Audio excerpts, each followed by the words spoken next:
उस रात जब जमींदार ने दरवाजा खटखटाया, बेटी ने पहली बार अपने बाप की कांपती आंखों में डर नहीं बल्कि अपना बिखरता हुआ मुकद्दर देख लिया था।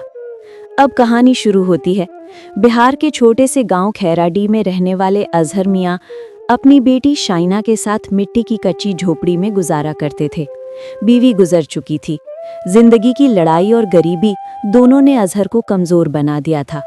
पर एक चीज थी जो अक्सर उसे जिंदा रखती थी, उसकी बेटी शाइना की मुस्कुराहट। शाइना 12वीं क्लास में पढ़ती थी। सीधे साधे कपड़े, गुंथे हुए बाल और आंखों में सपनों की चमक। गांव वाले कहते, अजहर की बेटी पढ़ लिख कर करेगी क्या? गरीब की औलाद का मुकद्दर कहाँ बदलता है। ये ताने सालों से अजहर और शाइना की दीवारों पर कील की तरह चुभते आए थे। लेकिन शाइना हर ताने को चुपचाप निगल जाती, क्योंकि वो जानती थी कि उसके बाप की हालत थी उसकी सबसे बड़ी मजबूरी है। गांव में फैलती एक परछाई। गांव में एक आदमी था, रघुवीर यादव। पैसा, पावर, जमीन सब कुछ था उसके पास, और उसके अंदर इतनी हिम्मत कि वो किसी गरीब की जिंदगी पर अपनी नजर डाल दे। एक दिन स्कूल से लौटते समय शाइना रास्ते में गिरा हुआ पानी का घड़ा उठाने लगी। तभी रघुवीर जीप से उतरा। उसकी नजर पहली बार शाइना पर पड़ी। नजर ऐसी जैसे कोई भूखा बाज किसी छोटे पक्षी पर नजर गड़ाए। उसने अपने कारिंदे से कहा, लड़की नहीं है, कौन है? कारिंदा बोला, अजहर मियाँ की बेटी, बड़ी इज्जतदार लड़की है। रघुवीर हंसा, इज्जत गरीब की ही क्यों होती है रे? चल पता लगाओ ये कब अकेली निकलती है। उस दिन के बाद से रघुवीर की नजर शाइना पर लगी रहने लगी। अजहर की मजबूरी और डर। गांव वाले बातें करते, रघुवीर की नजर पड़ गई है लड़की पर, अब अजहर क्या करेगा? गरीबी में कौन लड़ सकता है बड़े आदमियों से? ये बातें हवा की तरह अजहर के कानों में जाने लगी। पहली बार वो सचमुच डर गया था। उसकी आंखों में रात भर नींद नहीं आती थी। वो सोचता रहता कि काश मेरी बेटी पढ़कर कुछ बन जाए, उससे पहले कोई उसकी राह न काट दे। लेकिन मजबूरी ये थी कि वो खुद बेटी को शहर भेजने के लायक नहीं था। शाइना का पहला सामना। एक शाम शाइना बाजार से लौट रही थी। रास्ता सुनसान था।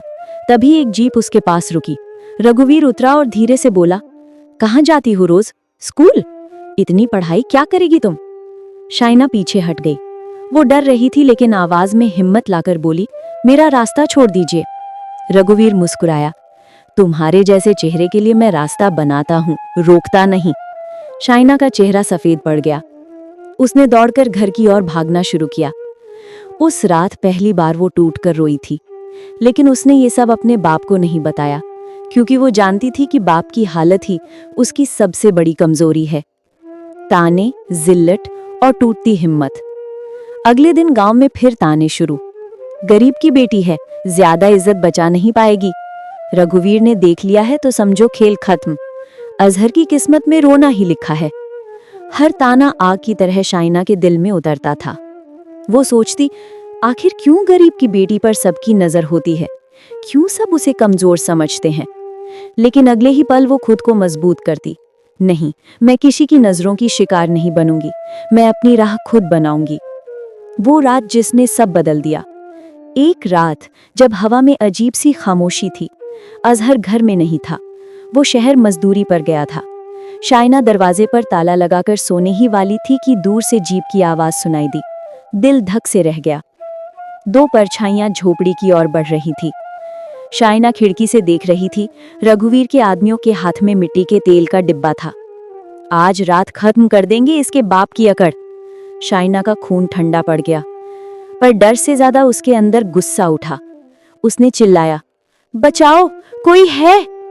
गांव वाली औरतें बाहर निकली, फिर मर्द आए। जब भीड़ इकट्ठा हुई, दोनों आदमी भाग गए। पहली बार गांव वालों ने महसूस किया कि शाइना अकेली नहीं है, उसके साथ सच्चाई है। अगले दिन स्कूल की मैडम ने पूरे गांव में पंचायत बुलवाई। वो बोली, रघुवीर जैसे लोगों की हिम्मत गरीबों के डर से बढ़ती है। अगर आज हमने चुप्पी साध ली तो कल यही आग किसी और बेटी की इज्जत तक पहुंच जाएगी। गांव की औरतें एक साथ बोली, हम शाइना के साथ हैं।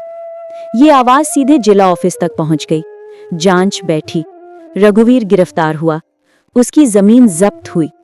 गांव की छाती से पहली बार एक परछाई हटती महसूस हुई। मुकद्दर बदलने की शुरुआत। सरकारी अधिकारी ने शाइना से पूछा, तुम क्या बनना चाहती हो? उसने कांपते हुए लेकिन दृढ़ आवाज में कहा, मैं अफसर बनना चाहती हूँ, ताकि कोई गरीब बाप अपनी बेटी के लिए ना डरे। अफसर मुस्कुराए, सरकार तुम्हारी पूरी पढ़ाई का खर्चा उठाएगी। अजहर मियाँ की आंखों में आंसू भर आए।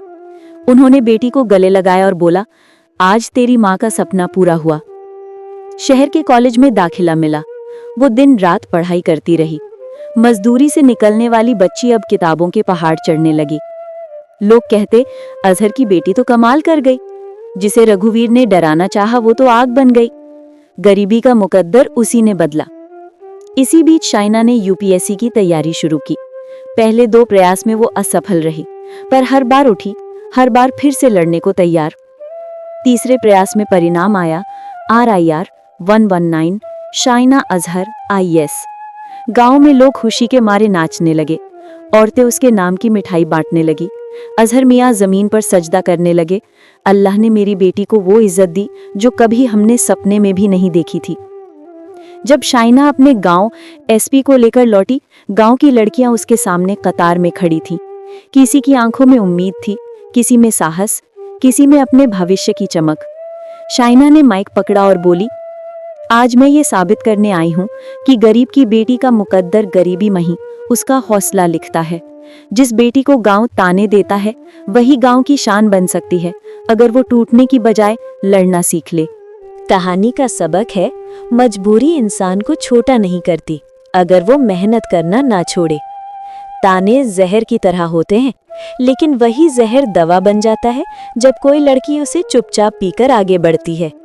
गरीबी कभी किसी का मुकद्दर तय नहीं करती, मुकद्दर वही लिखता है जो हार नहीं मानता।